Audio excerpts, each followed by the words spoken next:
तो hello students, good evening. आज हम शुरू करने वाले हैं स्ट्रक्चर ऑफ स्टोमाटा। तो स्टोमाटा फर्स्ट हम जान लेते हैं कि स्टोमाटा क्या है। ये एक रेस्पिरेटरी ऑर्गन होता है किसका, प्लांट्स का। जैसे कि ह्यूमंस का रेस्पिरेटरी ऑर्गन क्या होता है, लंग्स होता है, जिससे कि हम रेस्पायर कर सकते हैं, एक्सेल करते हैं, इनहेल करते हैं।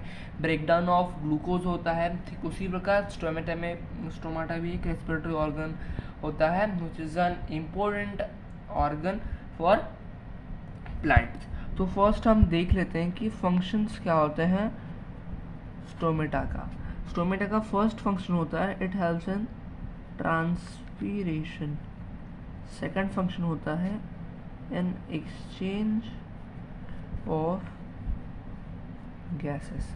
मतलब देखो, एक तो ट्रांसपीरेशन हो गया और एक हो गया एक्सचेंज ऑफ गैसेस। ट्रांसपीरेशन क्या होता है कि एक्सेस वाटर जो रह जाता है वो स्टोमेटल पोर से निकल जाता है, और एक्सचेंज ऑफ गैसेस तो कार्बन डाइऑक्साइड ह्यूमन से लेना और ऑक्सीजन ह्यूमंस को देना, ये एक्सचेंज ऑफ गैसेस हो गया।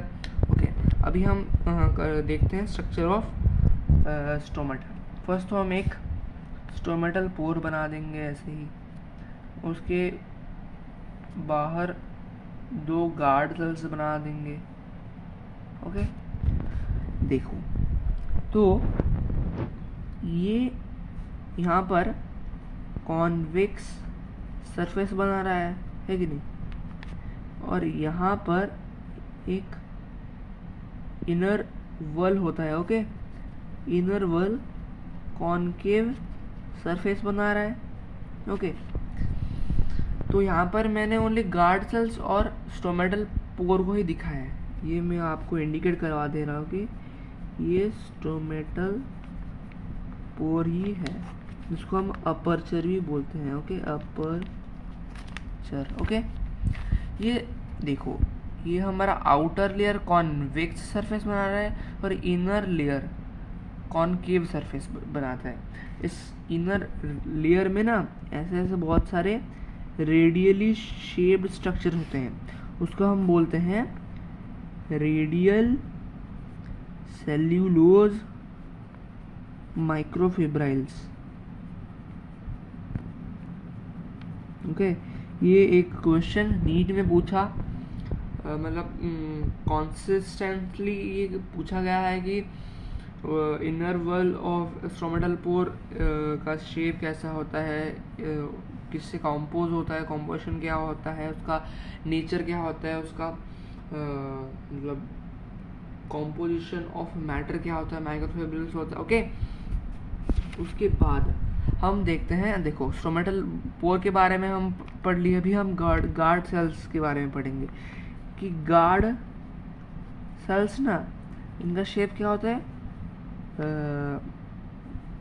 Kidney shaped. ओके, किडनी और बीन शेप्ड भी दिखता है। ओके, किडनी के जैसा दिखता है कि बीन के जैसा दिखता है। ओके, तो ये जो स्टोमेटल पोर का आउटर वॉल होता है वो थिन होता है। ओके, और इनर वॉल जो कॉनकेव सरफेस होते हैं उनका थिक होता है। ओके, समझ गया।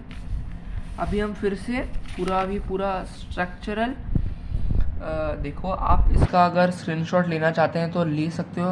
मैं वीडियो को कुछ समय के लिए स्टिल रखता हूँ। ओके, ले लिए। अभी तक सब बात को समझ में आ गया है? कोई डाउट हो तो मेरे को पूछना। ओके, अभी हम पूरा स्ट्रक्चर बनाएंगे स्टोमेटा का। ओके, ये स्टोमेटल बोर बना दिया हमने, गार्ड सेल्स बना दिया, उसके ऊपर कुछ सब्सिडियरी सेल्स बना लिए, उसके बाद एपिडर्मल सेल्स बना लिए। तो ये हो गया हमारा स्टोमेटा। तो इसको हम बोलते हैं स्टोमा भी बोलते हैं, स्टोमेटल पोर भी बोलते हैं, एपर्चर भी बोलते हैं। ओके, ये हमारा हो गया सब्सिडियरी सेल, इसको हम एक्सेसरी सेल भी बोलते हैं, इसको हम एपिडर्मल सेल्स भी बोलते हैं। ओके, ये 1 2 3 4 इनको सारे ही सब्सिडियरी सेल्स होते हैं। ओके, ये हमारे गार्ड सेल्स हो गए। ओके, तो नीट में सबसे इम्पोर्टेंट क्वेश्चन इस स्टोमेटा के बारे में आता है कि इसमें इम्पोर्टेंट टर्म में बोल ये लिख रहा हूँ कि नीट इम्पोर्टेंट क्वेश्चन। ओके, यहाँ पर एक सबसे इम्पोर्टेंट क्वेश्चन आता है कि ये जो गार्ड सेल्स होते हैं ना, गार्ड सेल्स, ये गार्ड सेल्स स्टोमाटल पोर के लिए एक एपिडर्मल सेल के जैसा काम करता है। ओके, तो मतलब वो गार्ड सेल्स एपिडर्मल सेल्स के जैसा काम करता है, पर वो एपिडर्मल सेल्स होते नहीं है, पर उनके एपिडर्मल सेल्स की जगह पे उनको क्या बोला जाता है, they are specially modified cells. इनको स्पेशली मोडिफाइड सेल्स बोला जाता है। क्यों बोला जाता है? Because due to the presence of an organelle. उनके अंदर एक ऑर्गेनेली होता है, उस ऑर्गेनेली का नाम क्या है? क्लोरोप्लास्ट। इसलिए तो उनका वो ग्रीन कलर होता है जो कि सनलाइट ट्रैप करने में हेल्प करता है। ओके, क्लोरोप्लास्ट वो ट्रैप करता है, मतलब उनके अंदर होता है जो कि सनलाइट ट्रैप करता है। और ये क्लोरोप्लास्ट ना एपिडर्मल सेल्स में पाया नहीं जाता, पर मेसोफिल ऑफ द प्लांट और लीफ पाया जाता है। मेसोफिल, यहाँ पर और एक इम्पोर्टेंट टर्म आ गया, मेसोफाइल ऑफ लीफ। मेसोफाइल क्या होता है? द इंटरनल ग्राउंड लेयर होता है किसका? लीफ का। मेसोफाइल, वहाँ पर क्लोरोफिल प्रेजेंट होता है, ना कि एपिडर्मल सेल्स में क्लोरोफिल प्रेजेंट होता है। तो आउटर देखो, ये मैंने यहाँ पर जो आउटर कवरिंग बोला, subsidiary cells, accessory cell, epidermal cells, तो इनको इतना सारा नाम क्यों दिया गया? क्योंकि ना यहाँ पर पोटेशियम उसका केमिकल फॉर्मूला क्या है? के। ओके, ये पोटेशियम यहाँ पर स्टोर होके रहता है, मतलब it acts as storage site for potassium, जिसके कारण से इनको accessory cells, subsidiary cells, epidermal cells बोला जाता है। यहाँ पर लास्ट टर्म हम यहाँ पर पढ़ेंगे कि shape of a guard cell. यहाँ पर शेप लिखता हूँ किसका? गार्ड सेल का। ओके, गार्ड सेल का शेप किडनी शेप्ड होता है, मैंने बोल दिया था किडनी शेप्ड। तो आप मतलब मैं जब क्वेश्चन में अगर किसी पेपर में आ गया क्वेश्चन की किडनी शेप्ड गार्ड सेल किसका होता है, तो आप बोलोगे कि डाइकोट प्लांट्स का होता है। ओके, डाइकोट प्लांट्स, मतलब डाइकोट प्लांट्स क्या होते हैं? डाइकोट मतलब फर्स्ट मैं आपको क्लासिफिकेशन दे रहा हूँ कि फ्लावरिंग प्लांट्स को हम बोलते हैं एंजियोस्पर्म्स।